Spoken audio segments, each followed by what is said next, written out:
¿Puede leer conmigo? Vamos juntos. Y habló Dios todas estas cosas diciendo. ¿Estás ahí? ¿Vamos? Versículo 2. Yo soy Jehová tu Dios, que te saqué de la tierra de Egipto, de la casa de servidumbre. No tendrás dioses ajenos delante de mí. No te harás imagen, ni ninguna semejanza de lo que esté arriba en el cielo, ni abajo en la tierra, ni en las aguas debajo de la tierra. No te inclinarás a ellas, ni las honrarás, porque yo soy Jehová tu Dios fuerte, celoso, que visito la maldad de los padres sobre los hijos hasta la tercera y cuarta generación de los que me aborrecen. Y hago misericordia a millares, a los que me aman y guardan mis mandamientos. No tomarás el nombre de Jehová tu Dios en vano, porque no dará por inocente Jehová al que tomare su nombre en vano. Acuérdate del día de reposo para santificarlo. 6 días trabajarás y harás toda tu obra, mas el séptimo día es reposo para Jehová tu Dios. No hagas en él obra alguna, tú, ni tu hijo, ni tu hija, ni tu siervo, ni tu criada, ni tu bestia, ni tu extranjero que está dentro de tus puertas. Porque en 6 días hizo Jehová los cielos y la tierra, el mar y todas las cosas que en ellos hay, y reposó el séptimo día. Por tanto, Jehová bendijo el día de reposo y lo apartó. Honra a tu padre y a tu madre, para que tus días se alarguen sobre la tierra que Jehová tu Dios te da.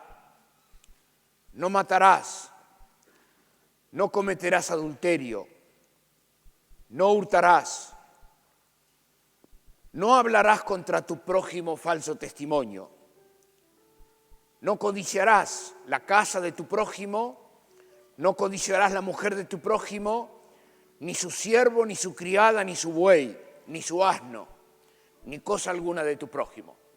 Es la palabra de Dios. Este fue el decálogo que Dios le dio a Moisés cuando él subió al monte Sinaí. Esta fue la ley moral que Dios estableció para su pueblo cuando comenzaban el camino por el desierto bajo la bendición de Dios. Esta fue la forma que Dios estableció los límites dentro de los cuales funcionaría su pueblo.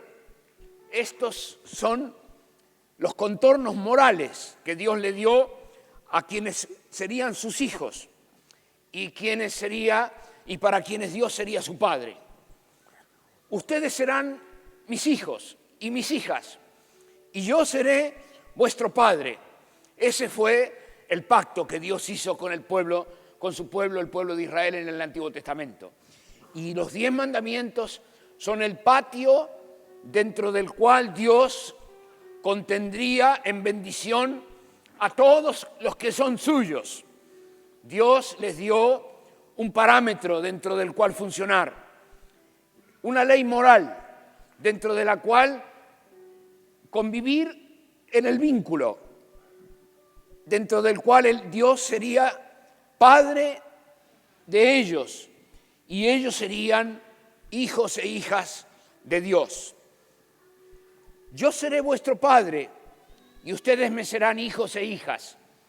Y Dios, con los 10 mandamientos, lo que hizo fue abrir su corazón y mostrar el objetivo que Dios tenía, los propósitos que Dios tenía. ¿Dentro de dónde Dios estaría presente en la vida de su pueblo? ¿Dónde estaría la bendición de Dios? Y en el Antiguo Testamento, Dios les dijo a su pueblo cosas así. Yo soy Jehová tu Dios, que te saqué de la tierra de Egipto, de la casa de servidumbre.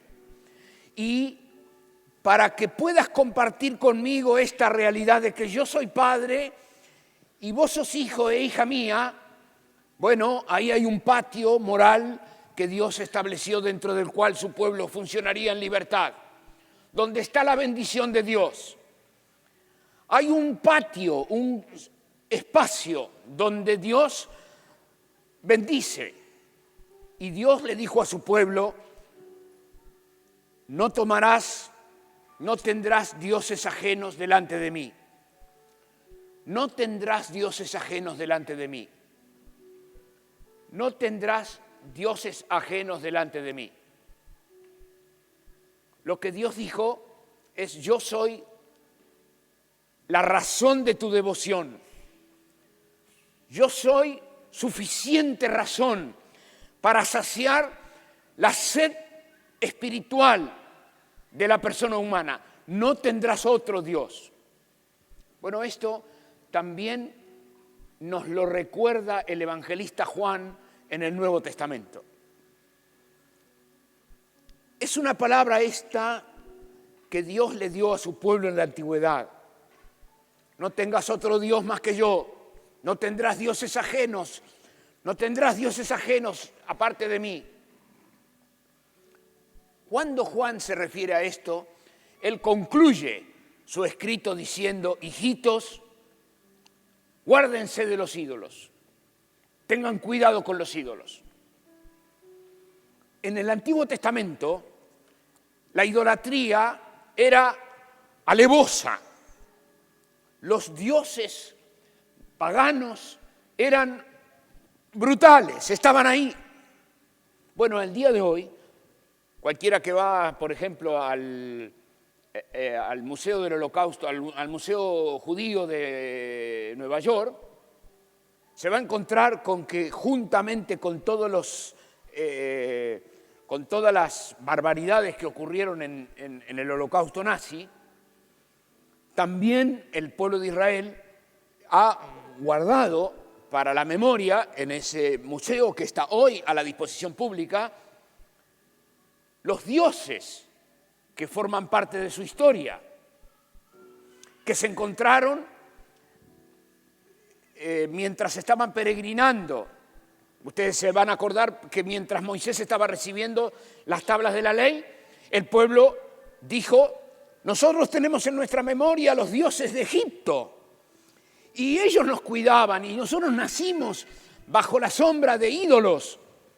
Y ahora Moisés se tarda en el monte, y no sea cosa que Moisés se tarde mucho, hagamos un becerro de oro.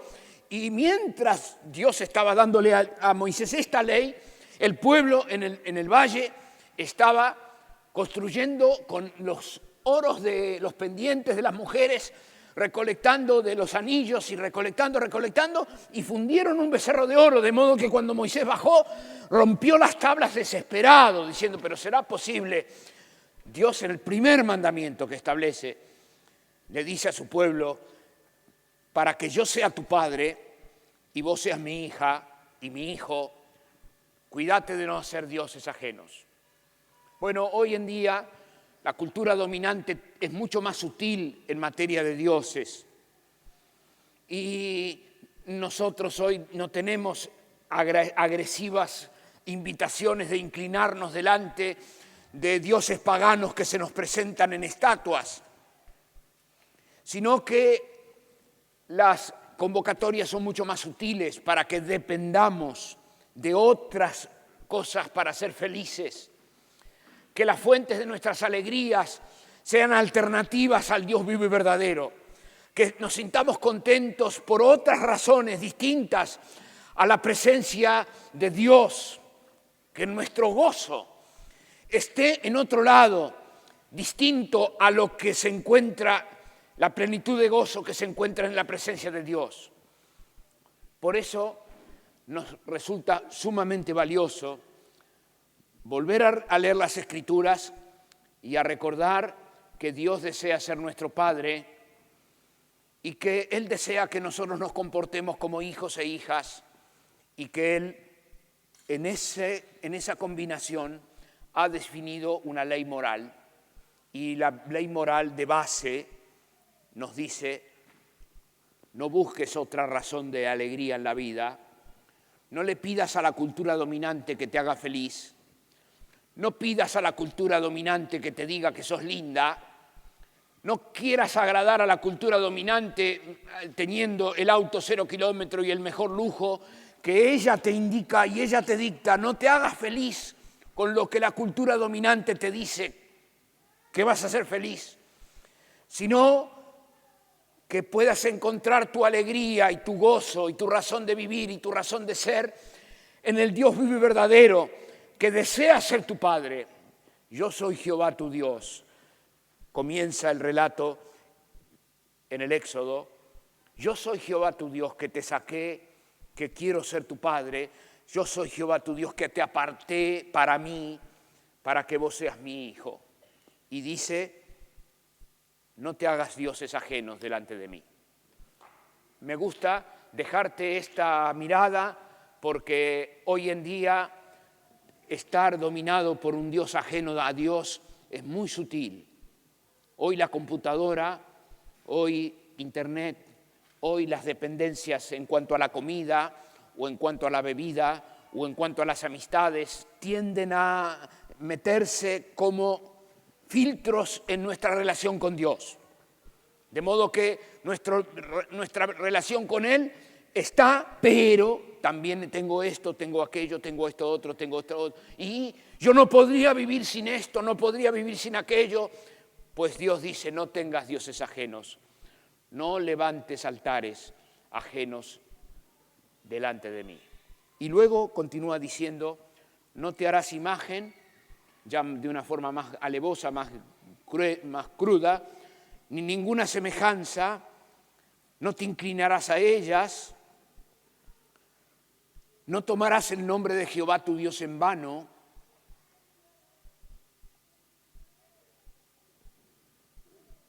Tomar el nombre de Jehová, nuestro Dios en vano, es mencionarlo sin valorar quién es. El nombre de Dios, como los nombres en la Biblia, refieren a la persona. Tomar el nombre de Jehová, de Dios en vano, es separar el nombre de la persona. Y cuando yo separo el nombre de la persona, uso el nombre en vano, porque no me estoy refiriendo a la persona. Cada vez que me sale el nombre de Dios y yo no estoy consciente de lo que estoy diciendo en cuanto a la persona de Dios, que es santo, yo estoy tomando el nombre del Señor en vano. Hoy compartimos una cultura que se mofa del nombre de Dios y lo usa para las razones más diversas. Las Escrituras nos invitan a separar el nombre de Jehová. Y cuando el Señor Jesús nos enseña a orar diariamente diciendo, santificado sea tu nombre, que sea apartado de todo otro uso tu nombre, que tu nombre sea tenido aparte, sea tenido como otro, que no se mezcle tu nombre con los nombres, otros nombres, que no se mezcle tu nombre con otras palabras, que tu nombre sea apartado en la voz del Señor Jesús, que tu nombre sea santificado. ¿Y qué más? Acuérdate del día de reposo para santificarlo. 6 días trabajarás y harás toda la obra, pero el 7º día es para Jehová tu Dios. Bueno, nosotros hoy compartimos una cultura que nos convida a pasar por alto el día del Señor y nos invita cotidianamente a que el día del Señor siga como si fuera uno más. Es más, que sea un día para el descanso nuestro. Y es real que Dios le ha dado al 7º día un contenido de recreación, de descanso, de familia, un contenido de regocijo, de recuperación de fuerzas, y también le ha dado un contenido de devoción a Dios. Pero hay detrás de todo este deseo del Señor que los humanos tengamos en claro que Dios nos ha hecho distinto a los animales. Y la forma que Dios ha probado que Él nos ha hecho distinto a los animales es que nos dijo 6 días trabajá. Un día es un día de reposo. No trabajes. Es un día santificado para Dios. Es la manera que podemos mostrar que no somos un animal, que no estamos bajo yugo, que tenemos autoridad sobre nuestra agenda, que podemos apartar un día. Es verdad que la forma de trabajo moderna ha hecho turnos laborales y hay muchos hermanos en la fe en el mundo entero que se encuentran con que el fin de semana les toca salir a trabajar. Y verdad también que un bombero tiene que salir a trabajar un día que eventualmente sea el domingo. Pero eso no quita que el miércoles sea su día de reposo o el jueves del Franco sea su día de reposo. Lo que la palabra está invitándonos a recuperar para nosotros es un día para la meditación de la palabra, es un día para la reflexión con el Señor, un día para volver a recordar que ese día es el día del Señor. Y ese es un día que estableció Dios para regular el funcionamiento de toda la familia. Toda la familia encuentra un reloj en el día, 7º día, en el cual Dios ha dicho, este es mi día, es el día del Señor.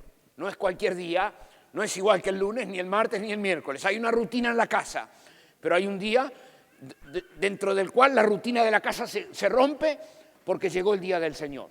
Es el día donde el papá y la mamá hablan con sus hijos, recordándoles que ese día lo estableció el Señor para su pueblo. Es el día en el cual Dios dice, yo soy tu padre y vos sos mi hijo. Vos sos mi hija. Bueno, es muy bueno, muy necesario que a esta altura de la historia nos reunamos a recordar lo que Dios nos ha dado y también nos reunamos a recordar los límites de nuestra habitación y nos reunamos para recordar los límites dentro de los cuales Dios ama que nos organicemos y qué provisiones Dios ha hecho para formar, para fomentar el diálogo en casa, para que el papi y la mami tengan tiempo para charlar y tengan tiempo para conversar y ponerse de acuerdo y aún conversaciones de familia y tener diálogos con los hijos. Es el día del Señor, es el día distinto, otro día, donde la familia puede estar sola, reunida, sin lo de afuera, para el Señor. ¿Y qué más? Y dice, honra a tu padre y a tu madre, para que tus días se alarguen sobre la tierra que Jehová tu Dios te da. Bueno, esta palabra parece como que el apóstol Pablo lo hubiese copiado. Al libro de los Efesios vuelve a levantar estas mismas palabras diciéndole a los hijos, hijos, obedezcan en el Señor a vuestros padres, obedezcan en el Señor a vuestros padres, porque eso es justo. Nos hace muy bien como comunidad de fe recordar que tener a Dios por Padre y ser sus hijos y sus hijas trae a la mesa la obediencia en sí misma. No obedezco por temor, ni obedezco para tener una ventaja, ni obedezco para no ser castigado, sino que obedezco por amor a mi papá del cielo que me ama. Obedezco como devolución, por devolución. Y en el marco de la Iglesia del Encuentro nos gusta decir que se trata de la obediencia en sí misma. Es una obediencia en sí. ¿Qué necesidad tenemos de hablar de estas cosas? ¿Y qué necesidad tenemos como papás y como mamás en esta cultura dominante recordar que al pueblo de Dios, Dios lo llama a obedecer, a obedecer. Todo el pueblo del Señor estamos llamados a obedecer. Y yo comprendo que esta mañana esté rechinándole el oído a más de uno de que me está escuchando aquí. Pero quiero recordarle que no hay pueblo del Señor sin obediencia. Y el Señor Jesús lo ha dicho de una forma clara y de una forma sin ninguna excitación, diciendo: el que me ama, mi palabra guardará. ¿Qué quiere decir guardar la palabra? Obedecer, obedecer. Penosamente, y para el destrozo de nuestras familias, para el daño psicológico de nuestros hijos y para la destrucción de nuestros hogares, la palabra obedecer ha caído en un desuso penoso. Pero no solo la palabra, sino el hecho de obedecer. Obedecer como ejercicio de la vida, obedecer como gimnasia, obedecer como disciplina diaria, cotidiana.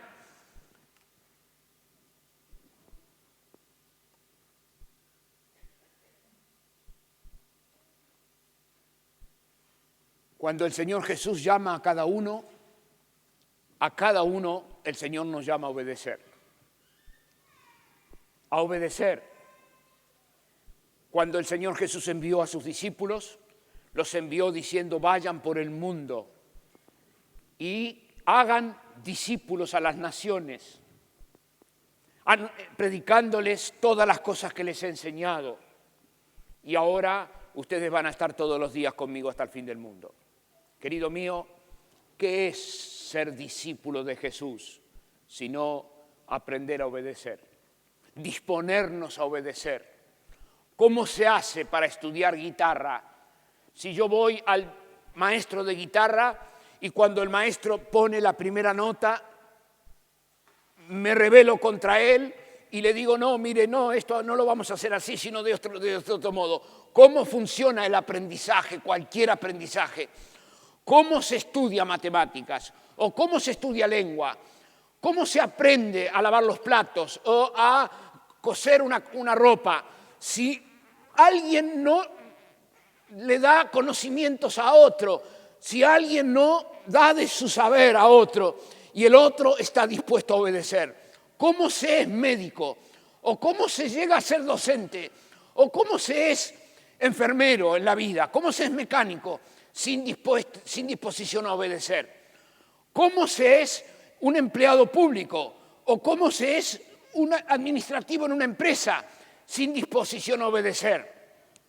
Pregunto, ¿acaso desarrollamos una actividad selectiva de obediencia hacia aquel que no tenemos más remedio que obedecer para abusarnos del Dios vivo y verdadero que nos llama a obedecerle por amor? ¿Acaso estamos dispuestos a obedecer al que nos obliga solamente? Digo, si obedecemos al que nos obliga, ¿cómo podemos decir que amamos a Dios? Si hemos de inclinarnos delante del que nos obliga, ¿no estaremos acaso inclinados delante de un ídolo? ¿No estaremos acaso sirviendo a un Dios de este siglo? Pues Dios nos invita desde el primer día a seguir a Jesús.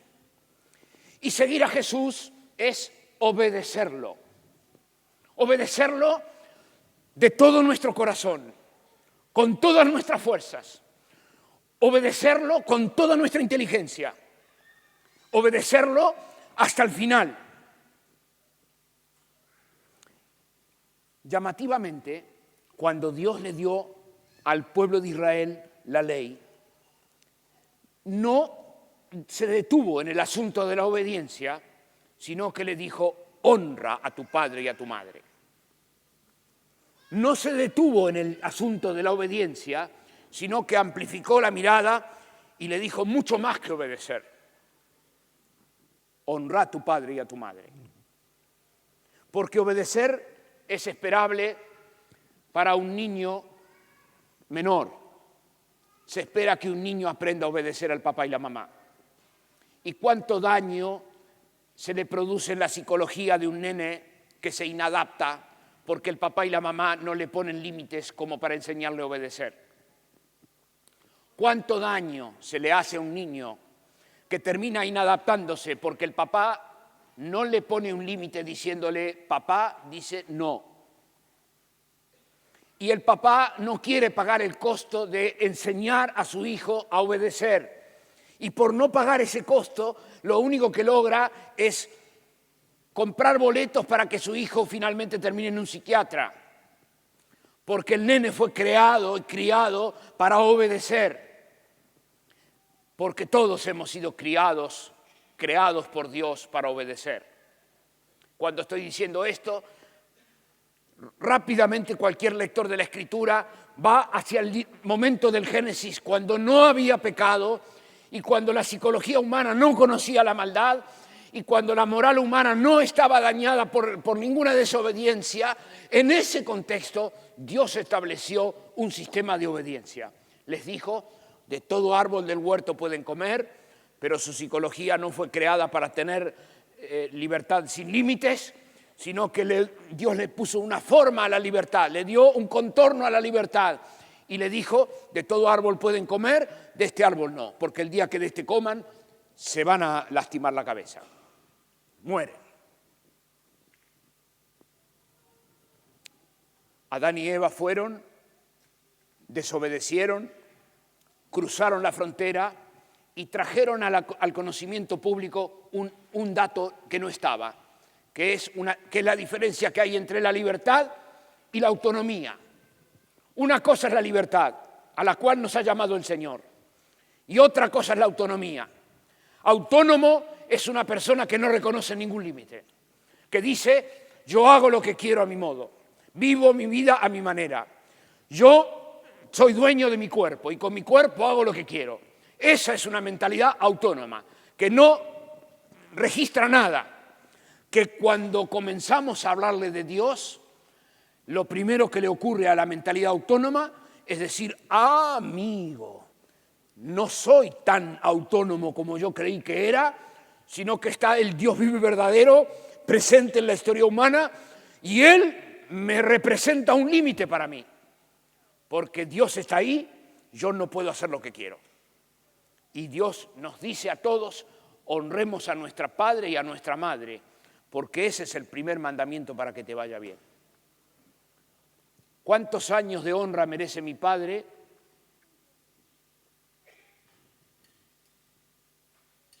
Pues mi padre, yo he vivido lo suficiente para entender que mi padre está presente mientras que esté vivo. Y mi madre está ahí, en la memoria, en la historia, mientras yo esté vivo. Dios ha dicho, poné en un lugar aparte a los adultos. ¿Es mi padre el único aquel que fue quien estaba sentado a la mesa en casa? ¿O en realidad Dios en su pueblo nos proveyó otros padres? ¿No es verdad que hemos adquirido otros padres espiritualmente hablando, que han sido padres, tutores, guías y directivos, que han sido proveedores y protectores de nuestra vida en el correr de la vida, que Dios ha dado otros padres? Y la palabra de Dios en el Antiguo Testamento dice, honra a tu padre. Y al pueblo del Señor le cabe decir, honra a tus mayores.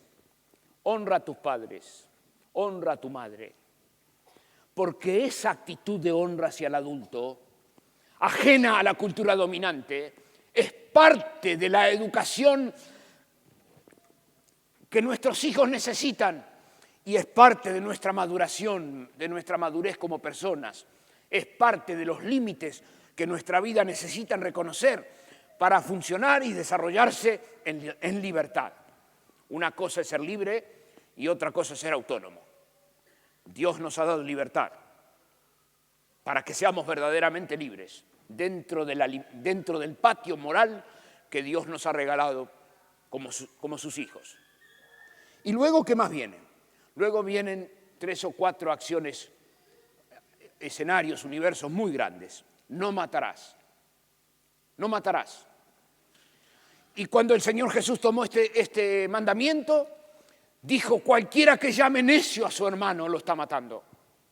De modo que el matarás de aquí es un matarás objetivo. Y cuando el Señor Jesús tomó esta palabra y la trasladó a su mensaje del Sermón del Monte, dijo: cualquiera que llame fatuo a su hermano ya lo mató. Llamar fatuo al hermano, en la voz del Nuevo Testamento, quiere decir despreciar al hermano, descalificarlo al hermano, discriminarlo al hermano. Quiere decir defenestrarlo al hermano, destronarlo al hermano, quitarle la honra al hermano. Cualquiera que llame fatuo a su hermano, ya lo mató. Usted conoce muy bien el filo de nuestra lengua. Y usted conoce muy bien lo que somos capaces de hacer cuando hay una persona ausente. Usted sabe muy bien cómo nos envalentonamos a hablar de un ausente. Cosas que no nos atreveríamos a decir en su presencia. Pues la palabra de Dios en el Antiguo Testamento nos invita a todos a recuperarnos, porque hay un Padre que es Padre de todos. Ustedes serán mis hijas y mis hijos.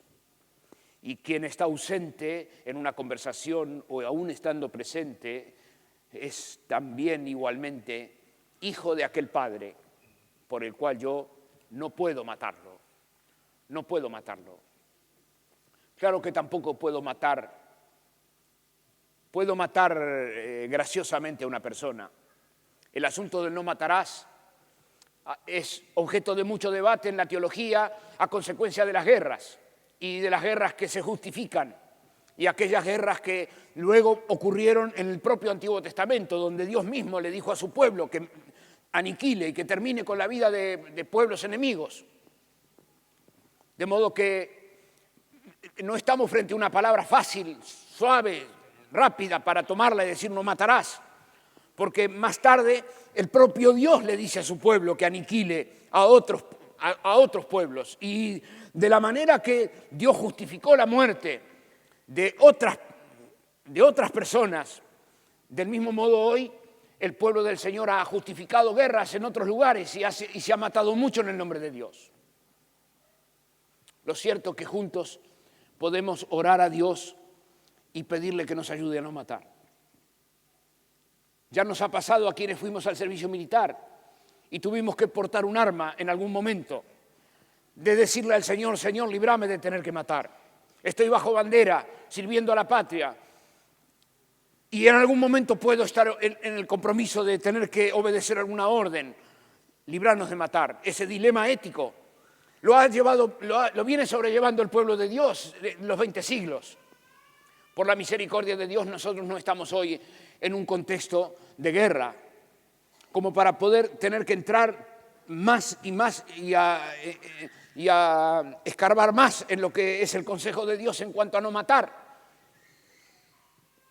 Pero ya tenemos suficiente con cuidar nuestra lengua. Y ya tenemos suficiente como para cuidar a nuestro hermano y a defenderlo. Y tenemos suficiente como para no aprovecharnos y enseñorearnos del ausente.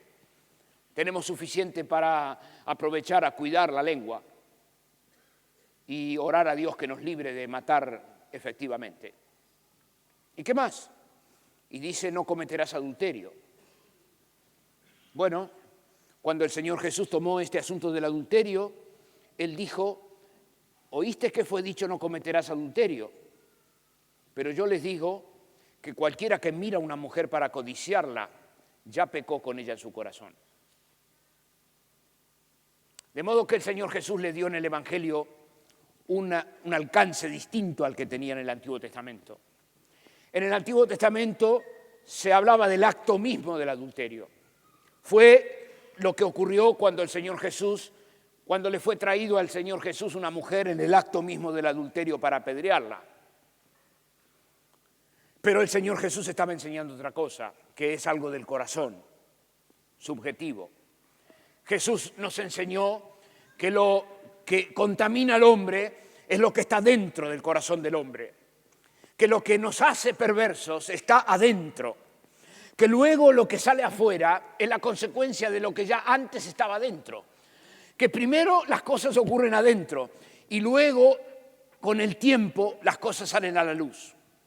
Que lo que sale a la luz no es que pasó hoy, sino que lo que sale a la luz es una consecuencia de lo que ya viene antes pasando en el corazón.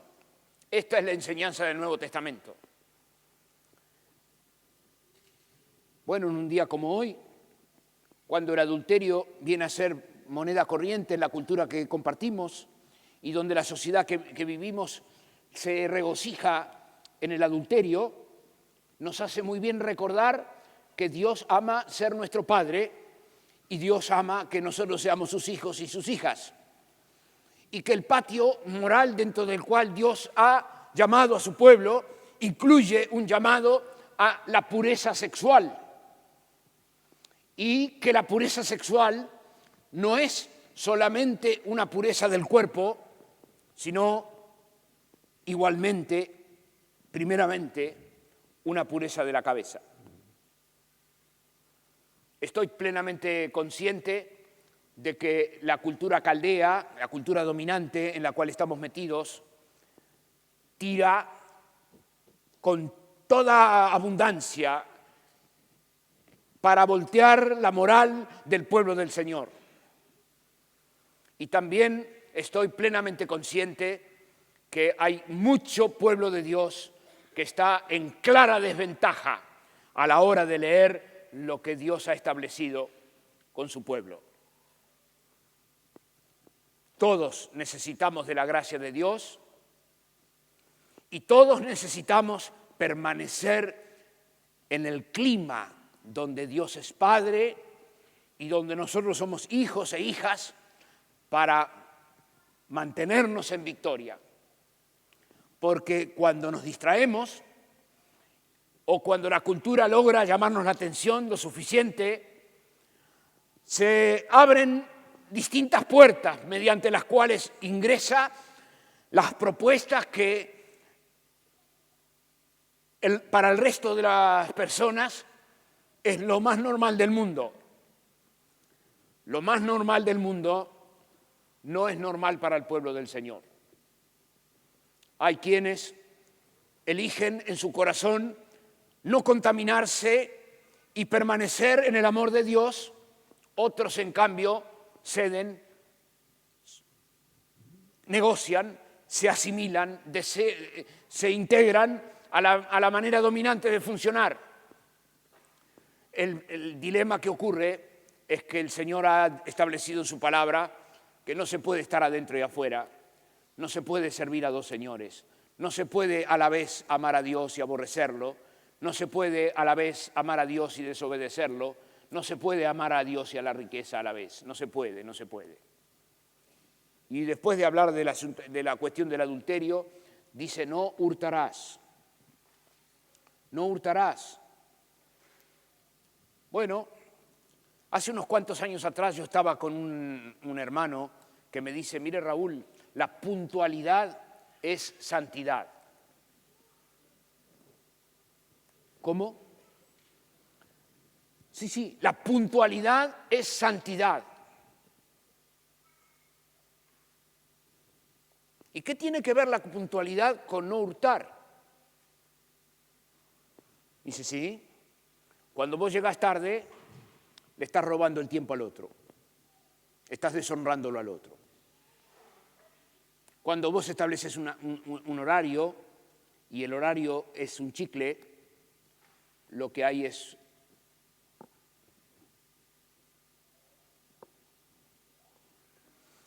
qué pavada, ¿no? Para un país latino como nosotros, donde el reloj de arena se nos humedece,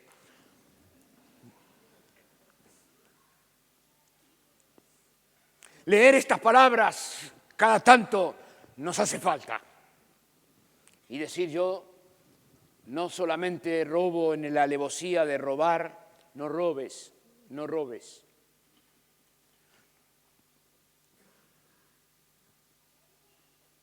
¿Puedo decirlo de vuelta? No robes. No robes. Y el Espíritu de Dios que está aquí presente ha de ilustrarnos a cada uno, iluminarnos para decir, no, esto no, esto no. La conciencia espiritual que Dios ha puesto en el corazón de cada uno nos va a ayudar a decir, no, esto no, esto no, esto no, esto no, esto no. ¿Y qué más?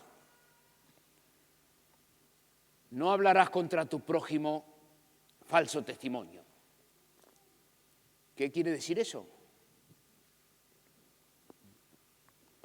No digas mentiras de tu prójimo. Cuando el Señor Jesús se refirió a este costado de la ley, dijo, si tu prójimo ha pecado contra ti, que te da ganas de hablar en contra de él porque pecó contra ti, y te da ganas, tenés el corazón lleno de ganas de decir cosas de él feas, si tu prójimo peca contra ti, si tu hermano peca contra ti, ve y habla con él solo. Es Mateo el capítulo 18. Habla con él solo, a solas, encontrate con él a solas. No hables contra tu prójimo falso testimonio. Encontrate con él a solas. Querida mía, mucho peor es cuando tenemos razón. Hablar contra nuestro prójimo un falso testimonio es feo. Está descalificado en la ley de Dios. Pero aún peor es cuando hablamos contra nuestro prójimo cosas feas en su ausencia, teniendo razón. Porque hablar de un ausente es una manera de probar que no le amamos. Porque Dios, en su manera de enseñarnos a funcionar como su familia, nos dijo, si tu hermano peca contra ti, no te enojes, no se ponga el sol sobre tu enojo. No guardes un dato, tiempo, sino que andá y habla con él, a solas, y ponete de acuerdo con tu hermano. Si tu hermano te reconoce la falta, lo ganaste. Si no te reconoce la falta, pues anda con otros 2 testigos y habla con él.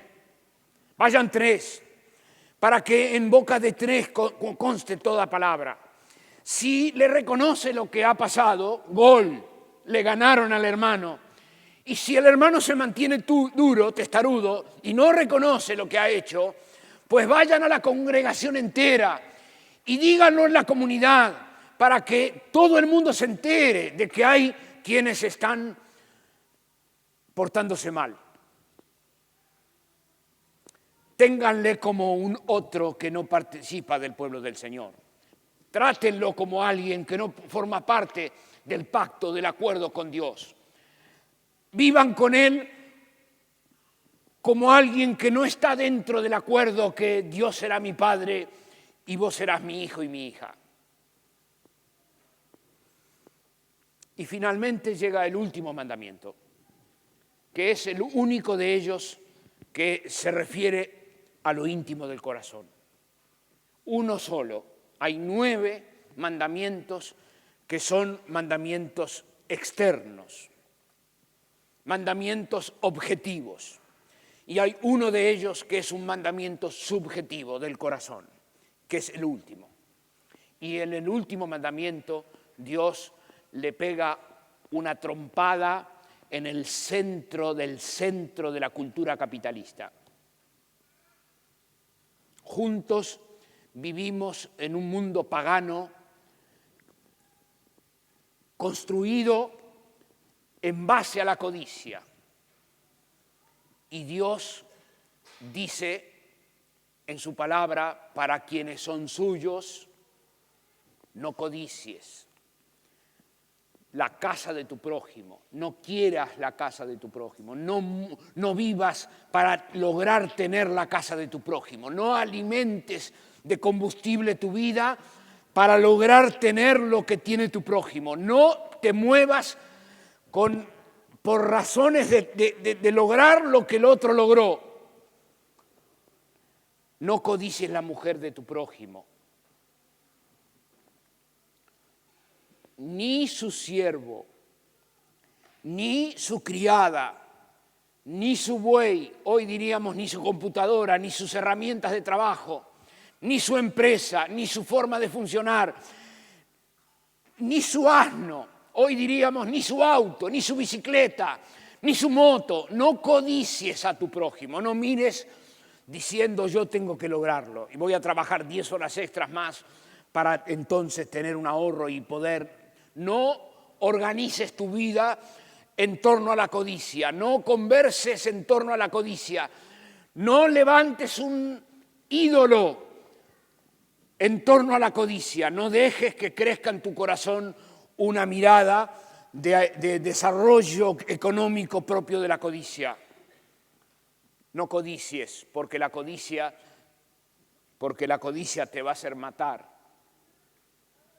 Jesús dijo, porque el que codicia, el apóstol Pablo en las epístolas decía, porque el que codicia se enreda en obras perversas, se complica en perversiones. Y cuando le habla a Timoteo dice, ninguno que milita en la militancia camino al cielo, ninguno que milita camino al cielo, que va en la caravana donde Dios es Padre y se declara hijo e hijo del Padre, ninguno que milita se enreda en los negocios de la vida codiciosamente. Ninguno que milita se enreda en los negocios de la vida a fin de agradar a aquel que lo tomó por soldado. Es el mismo apóstol Pablo que dice el que no trabaja, que tampoco coma. Es el mismo apóstol Pablo que nos manda a todos a trabajar. Es el mismo apóstol Pablo que nos dice háganlo con la laboriosidad de sus manos. Trabajen, pero trabajen con un propósito, con el propósito de tener para compartir con los que padecen necesidad. Ese es el propósito. Y la manera que yo puedo valorar mi codicia es la manera como yo administro los bienes que Dios me dio. Dios me ha dado bienes intelectuales, Dios me ha dado bienes físicos en materias de fuerza, Dios me ha dado bienes materiales en materias económicas tangibles, y yo administro lo que Dios me dio. Y cada uno que está esta mañana aquí puede con toda claridad encontrarse a sí mismo hoy, ahora, diciéndose a sí mismo cómo estoy administrando hoy lo que Dios me dio. Y te quiero dar una regla muy sencilla para medir el termómetro de la codicia. Puedes ponerlo bajo el brazo. Mira, hermano, nosotros somos dueños de las cosas que podemos dar y somos esclavos de aquello que no podemos dar. Aquello que estamos atesorando sin que nadie sepa, vaya a saber para qué, como cirujas guardando por las dudas para el día de mañana, para tener, vaya a saber qué, aún a pesar de que el Padre del cielo nos dice que como Él cuida de las aves, cuidará también de nosotros todos los días hasta el final, que como el Padre provee, miren los lirios del campo, como ni Salomón se vistió como ellos, el Padre del cielo los cuida. Y cuando la palabra nos dice no te arrodilles, no te arrodilles, no te arrodilles, bueno, resulta catastrófico ver cómo la cultura absorbe la vida, la inteligencia, las fuerzas y las integridades, las posibilidades de las vidas de los muchachos, de las chicas, de las personas. Las empresas hoy hablan de que las personas necesitan ponerse la camiseta. Y yo pregunto, ¿qué es ponerse la camiseta de una empresa? O responder a la dinámica del mercado, si no es terminar postrándose delante del mercado para cumplir con las leyes del juego que el propio mercado nos marca, que son leyes que nos obligan a vivir. Y yo hoy no estoy, por supuesto, esperando que ninguno vaya de acá al correo a mandar un telegrama de renuncia a ningún trabajo. Solamente lo que estoy haciendo es ayudándonos a todos a reconocer en la cultura que nos movemos y hasta dónde la cultura caldea o egipcia tiende a meterse y a minarnos y a robarnos lo que Dios quiere para sí. Y hasta dónde somos peregrinos en una cultura de la cual no formamos parte, estamos en este mundo, caminamos en este mundo, comemos en este mundo, trabajamos en este mundo, funcionamos aquí, pero nuestra ciudadanía está en el cielo, no formamos parte de aquí. Y yo acepto con gozo plantear este dilema delante de todos mis hermanos, porque este dilema es mi dilema, y este dilema es un dilema de gente sana, que sanamente ama a Dios y se ve enfrentada al dilema de vivir en una cultura extraña, en un mundo ajeno. Y a mí, personalmente, esta mañana me da especial gozo poder hablar de modo que quede patente que estamos frente a un problema, a un dilema, porque esa es la verdad de la palabra de Dios. Ser cristiano no es romántico. Seguir a Cristo no es un lindo relato. Seguir a Cristo duele todos los días. Duele mi determinación de estar aquí, pero no ser de aquí. Duele la determinación de un papá que necesita levantarse mañana a la mañana a primera hora y someterse a las reglas de juego del mercado. Lo necesita hacer, tiene que hacerlo. Yo lo hago. Pero mientras estoy trabajando en mi profesión, estoy escandalizándome momento tras momento de las barbaridades que este sistema le impone a la gente, sojuzgándola, esclavizándola, robándole los mejores años de la vida a cambio de unos pesos que la persona va a ir a cambiar por unos colores, por otro color, el billete ese por otro color, para posiblemente el día de mañana poder vivir en una casa y criar sus hijos y para que vuelvan a trabajar y vuelvan a hacer lo mismo y vuelvan a criar hijos y vuelvan a trabajar y vuelvan eventualmente a ir a la universidad y a tener un trabajo y meterse en el capitalismo y comprarse una bicicleta y entonces una moto y tener una casa y ¿qué más? Y criar hijos y que vayan a la escuela y ¿qué más? Y que trabajen en el capitalismo y ¿qué más? Y que sean grandes y que críen hijos y que tengan una casa y...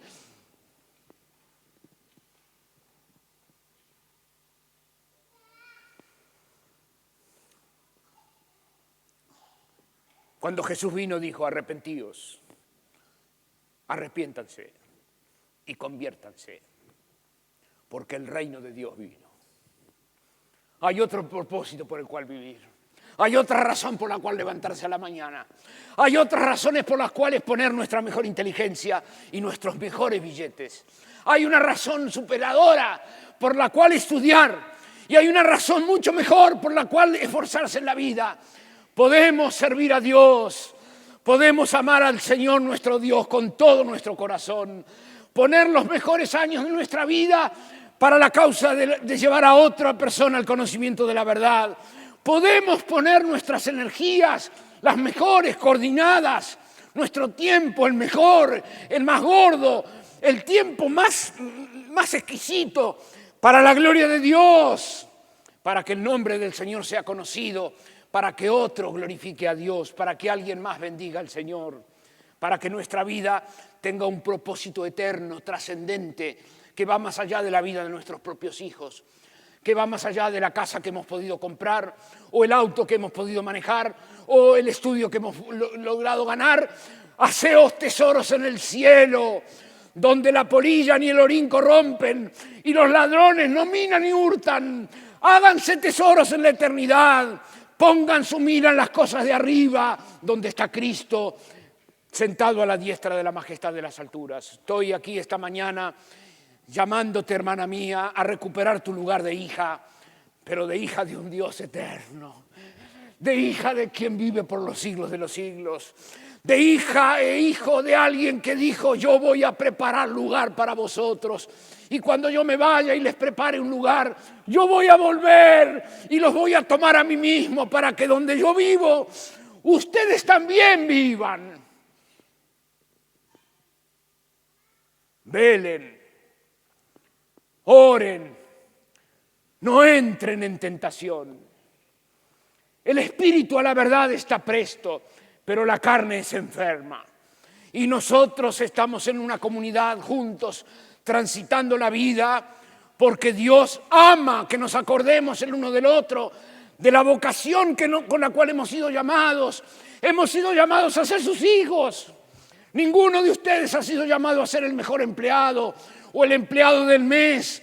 Ninguno de ustedes ha sido llamado a ser el mejor abogado, ni a ser el mejor médico. Ninguno, ni yo tampoco he sido llamado a ser el mejor quilmeño o tener la casa más grande o el auto mejor. Ninguno de nosotros se sentirá feliz llegando a tener el hijo más inteligente o el pibe que metió el último gol. Nada de esas cosas nos van a importar ni nos van a saciar, porque nuestra ciudadanía está en los cielos, porque hemos sido comprados por precio, porque estamos como peregrinos en este mundo, porque nuestra vida es breve y nosotros nos vamos a estar para siempre con el Señor.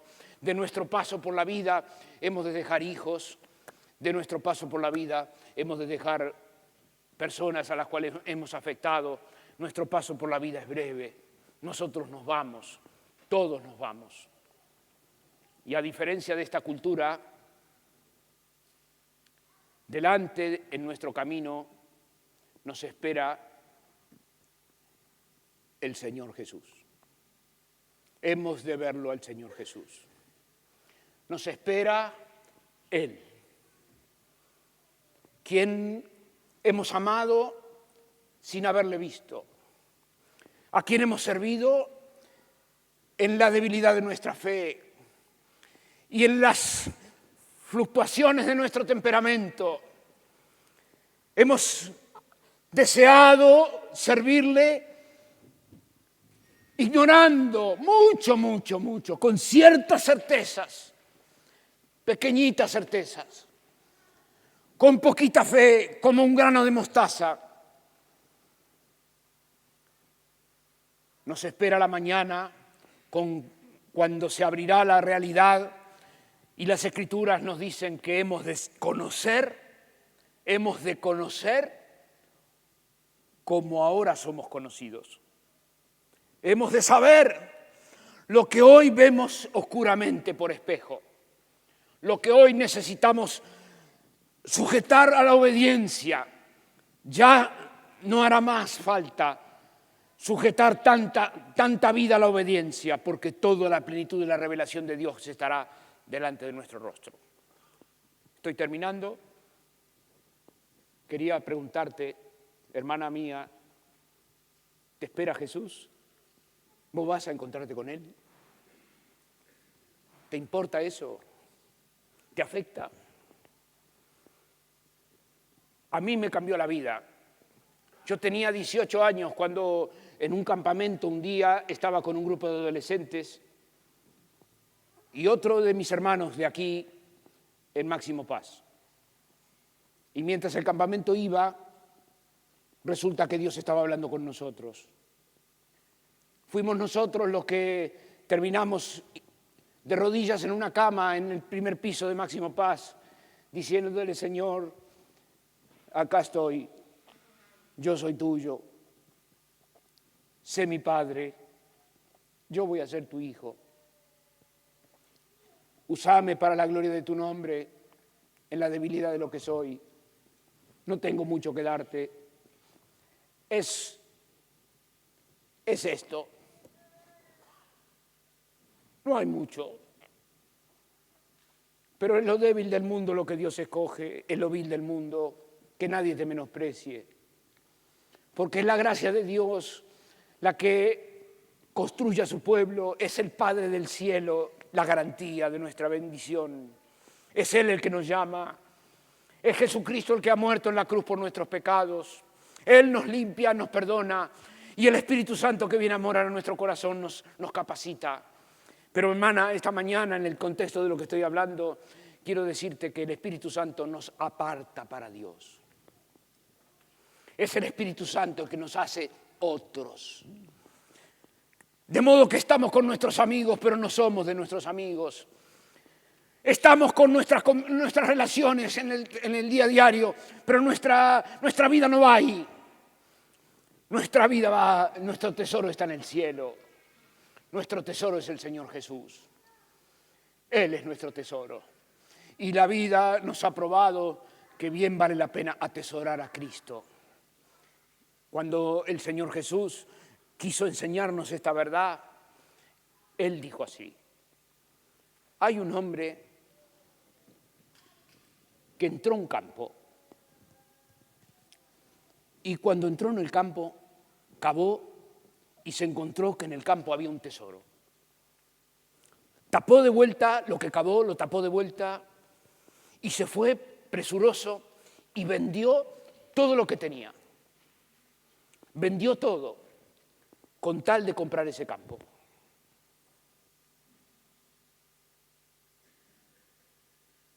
¿Cómo? Porque aquel que no deja padre, madre, mujer o hijos por amor de mí, no es digno de mí. Eso dice Jesús. Porque aquel que no deja la cultura dominante, porque aquel que no está dispuesto a pagar el costo de seguir a Cristo, aún a la burla y aún al desprecio de esta cultura, no es digno de mí. Y Jesús, cuando hablaba de estas cosas, decía, el que me niegue delante de los hombres, yo le voy a negar delante de mi Padre. Pero aquel que me confiese delante de los hombres, yo le voy a confesar delante de mi Padre. Y qué oportuno que invirtamos una mañana como hoy a recuperar nuestro lugar.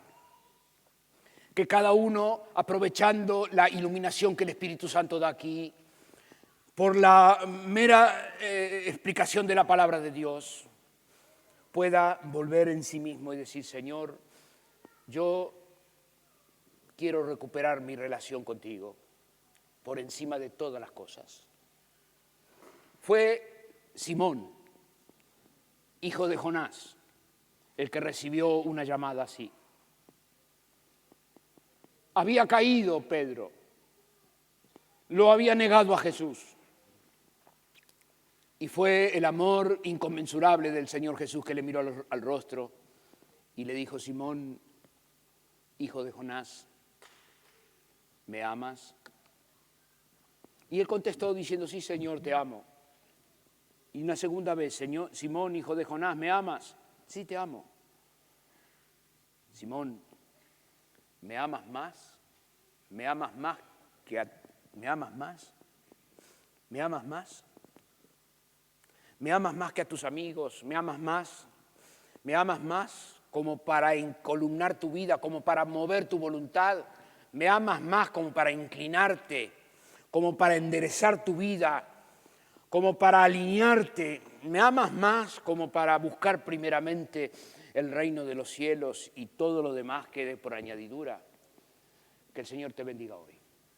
No tengo ninguna duda que el Espíritu Santo de Dios que está aquí tiene mucho interés de producir una revolución de amor en tu casa, una revolución de amor en tu trabajo, una revolución de vida en el grupo de crecimiento donde está funcionando y también, claro está, que toda esta comunidad de fe perciba la frescura del Espíritu Santo que nos anhela como hijos e hijas, trabajando para la gloria de Dios, por razones trascendentes, que rebotan en la eternidad, que hemos de disfrutar pronto cuando el Señor Jesús vuelva.